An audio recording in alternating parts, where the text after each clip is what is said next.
दोस्तों telecommunication network का next generation यानी कि 5G जितना लोगों के बीच में प्रचलित है उतना ही विवादों के साथ भी इसका चोली दामन का साथ रहा है। ना सिर्फ हिंदुस्तान में बल्कि दुनिया के अलग अलग मुल्कों में भी एनजीओज ने बहुत सारी मांग की है इसको बंद करने को, इसको ट्रायल को लेके। लेकिन दोस्तों ताजा एक जानकारी कनाडा से आ रही है जहां पर कि खुद कैनेडियन गवर्नमेंट ने कुछ कदम उठाए हैं 5G नेटवर्क से रिलेटेड। क्या है वो पूरी डिटेल बताने वाला हूं इंट्रो के उस पार, तो लास्ट तक देखिए वीडियो। मैं हूं अशफाक और आप देखना शुरू कर चुके हैं टेक्निकल चार्जर।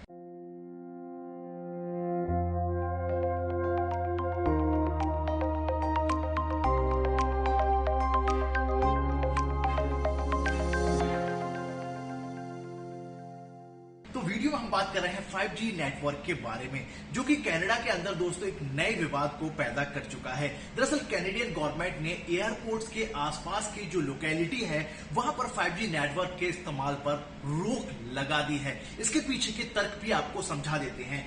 कैनेडियन गवर्नमेंट का कहना है कि 5G नेटवर्क की वजह से एयरपोर्ट पे यूज होने वाले वो इक्विपमेंट, वो कंपोनेंट जो कि फ्रीक्वेंसी वगैरह को यूज करते हैं और वहां पर ट्रैफिक कंट्रोल वगैरह में इस्तेमाल किए जाते हैं, उन पर इसका असर पड़ सकता है, जिसकी वजह से सेफ्टी और सिक्योरिटी दोनों दोस्तों खतरे में पड़ सकती हैं।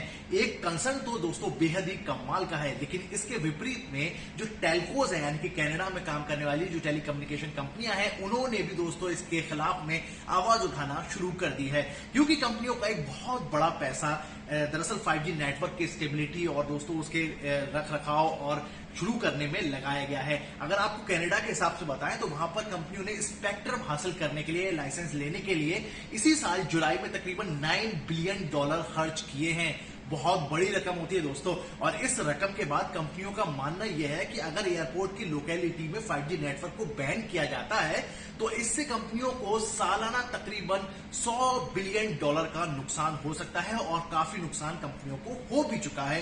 इसीलिए कंपनियां मांग करती हैं कि ये जो एलिगेशन लगाया गया है 5G नेटवर्क पर वो बेबुनियाद है और इससे उस चीज का ट्रैफिक कंट्रोल और इक्विपमेंट फ्रीक्वेंसी वगैरह का कोई लेना देना नहीं है। साथ ही साथ जो 5G स्मार्टफोन बनाने वाली कंपनियां हैं वो भी दोस्तों मुश्किल में है, क्योंकि एयरपोर्ट के आसपास की जो लोकेलिटी होती है वो ज्यादातर दोस्तों पॉश एरिया कहा जाता है, और वहां पर अगर 5G नेटवर्क और उससे रिलेटेड चीजों को बंद कर दिया जाए तो जाहिर सी बात है दोस्तों इसका असर कंपनियों पर जो कि उससे रिलेटेड इक्विपमेंट बनाती हैं, चीजें बनाती हैं, डिवाइसेस बनाती हैं, उन पर सीधा सीधा पड़ेगा।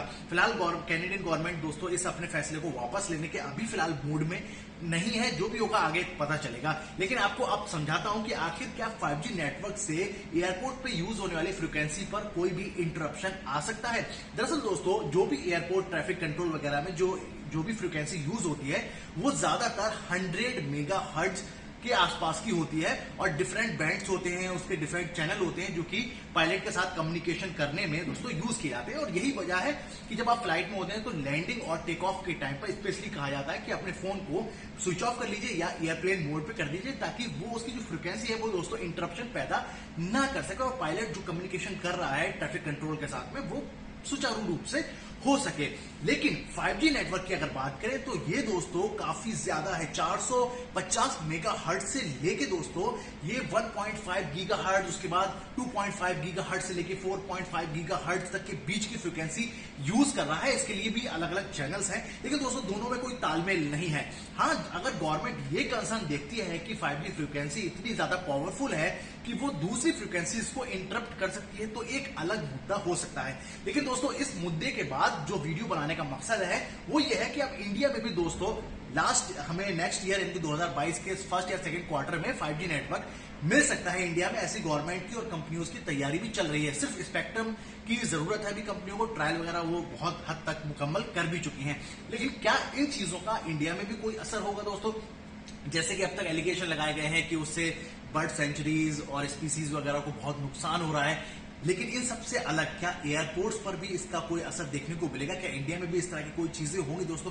अभी ये कुछ भी नहीं कहा गया है, ना डॉट की तरफ से ना ट्राई की तरफ से इन चीजों पे अभी कंसर्न नहीं लिया गया है। लेकिन कनाडा से जो चीज निकल के आ रही है वो दोस्तों हो सकता है कि आने वाले दिनों में दूसरे कंट्रीज में, दूसरे एयरपोर्ट के आसपास भी देखने को मिले और जिससे कंपनियों और गवर्नमेंट्स के बीच में दोस्तों तनातनी बन सके। आपकी क्या राय है दोस्तों? क्या आपके पास कोई और इन्फॉर्मेशन है इससे रिलेटेड? नीचे कमेंट करके बताइए ताकि दूसरों के साथ भी उसे साझा किया जा सके। बाकी दोस्तों वीडियो कैसी लगी नीचे कमेंट करके बताइए और हर बार की तरह वीडियो को लाइक करके हमें सब्सक्राइब जरूर कर लीजिए, क्योंकि इसी तरह की वीडियोस आपके साथ में हम लाते रहते हैं। मिलेंगे और वीडियो के साथ, तब तक रखिए अपना ख्याल, जुड़े रहिए चैनल के साथ। हिंदुस्तान जिंदाबाद।